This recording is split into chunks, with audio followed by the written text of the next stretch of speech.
I mostly find myself speaking to bike shop owners, but today I'm speaking specifically to bike shop patrons. And even more narrowly, bike shop patrons who haven't been to their local bike shop for a while because they feel intimidated, nervous, or otherwise that they don't trust the environment that they're walking into. So what I want to talk about today is just 3 quick but really important points that will make your entire experience so much smoother. Essentially, I'm going to talk about a couple of things that's going to help you better establish a healthy relationship with your local bike shop, while also not getting screwed over by your local bike shop. So the first 2 are going to seem generic, but stay with me. And then the third one, you're really going to want to stick around for. So, number 1, just be kind. Recognize that even though you're going into a quote-unquote professional environment and things should go your way and you should maybe, you feel like you should get the Amazon experience where you point and click and everything blindly works out perfectly and quickly on your behalf. You're walking into a local service-based business run by humans, and especially during peak season, they're going to be pretty stressed out. They're going to be very busy dealing with a workload.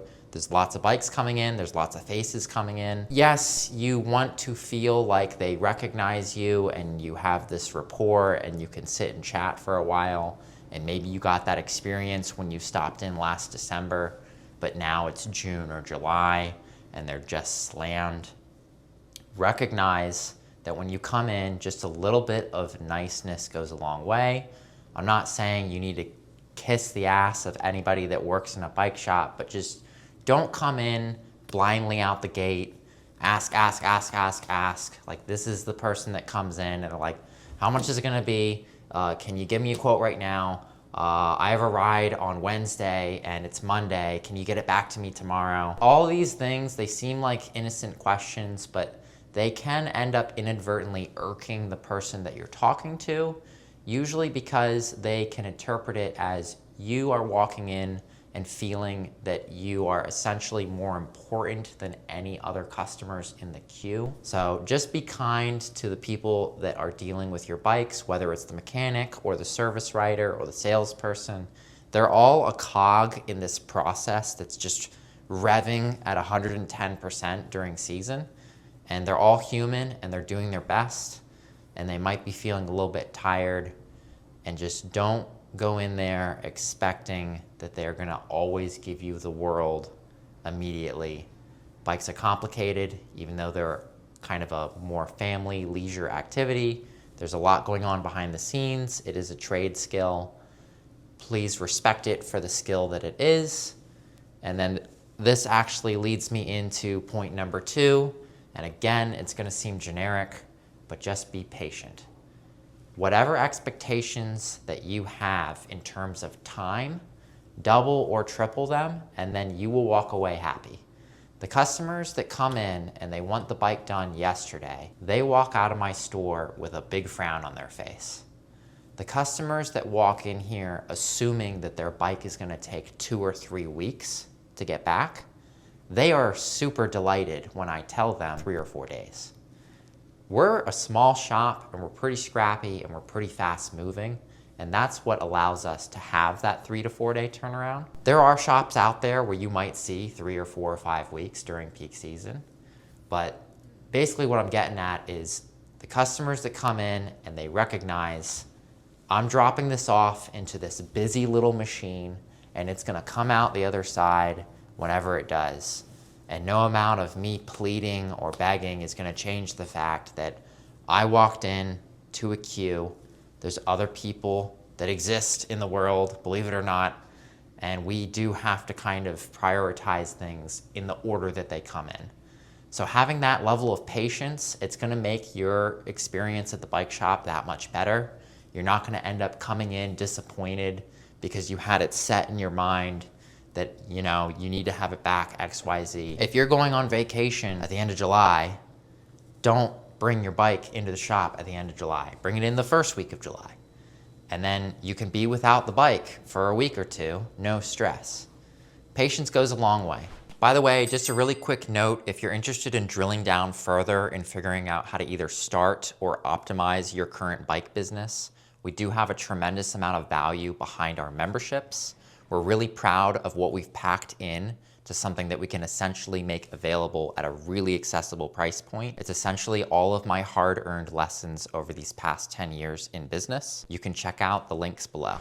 And now, without further ado, I want to dig in a little bit deeper and just talk about number 3 when it comes to bettering your experience at the bike shop. Number 3 is going to be that if you feel a level of distrust with your local bike shop, or you feel you've been burned in the past, be firm without trying to intimidate. So what do I mean by that? We get people that come in from time to time and they like to try to display their level of bike knowledge in an attempt usually to say, hey, don't try and get one over on me. Like, hey, I saw this on this Reddit channel and because of that XYZ, don't fight with your mechanic. Don't argue with what they're coming from. We do hundreds of calls a year where we're getting back to somebody on their quote with a bike that they dropped off. And there's a whole myriad of things that can pop up. A basic tune-up can be as simple as a cleaning, re-greasing, and minor adjustments, or it can really quickly escalate into a much more involved project where we discover axles that have broken, bent derailleur hangers, and cables that are rusted out, and we basically have to do a complete recabling of the bike. There's a whole 9 yards. There's all kinds of different directions that any particular bike can go in. So I want to tell you something that you as the consumer can walk right into your bike shop and say, and it'll put you in a position of essentially not feeling helpless to whatever may come up with your bike. There's 2 different ways you can play this. The common way that people go about it, if they feel a level of distrust with their bike shop, is they will just question and argue with every little point. They'll ask 110 questions. They'll try and dive into the weed, or at worst, they'll try to disprove whatever logic their mechanic is coming at in terms of why your bottom bracket needs replaced, or, blah, blah, blah. Don't do any of that. Don't try to outpace the technical knowledge of somebody who's living and breathing this world for 8 hours a day, years on end. Instead, come at it with this type of angle. The customers that walk in here and they say, right off the bat, before I've even gotten a quote together, say, hey, I just want to let you know, I want to start riding this bike, but not if it's not going to make sense economically. I trust you. I want you to let me know what you see, but I'll let you know up front, I probably can't spend more than your basic package. If it comes to more than that, I might have to reconsider. This is not attacking my expertise. This is not disrespecting my time.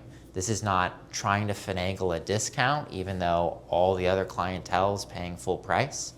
This is just being honest and letting the mechanic know where you're at. And more often than not, the mechanic will respond in kind.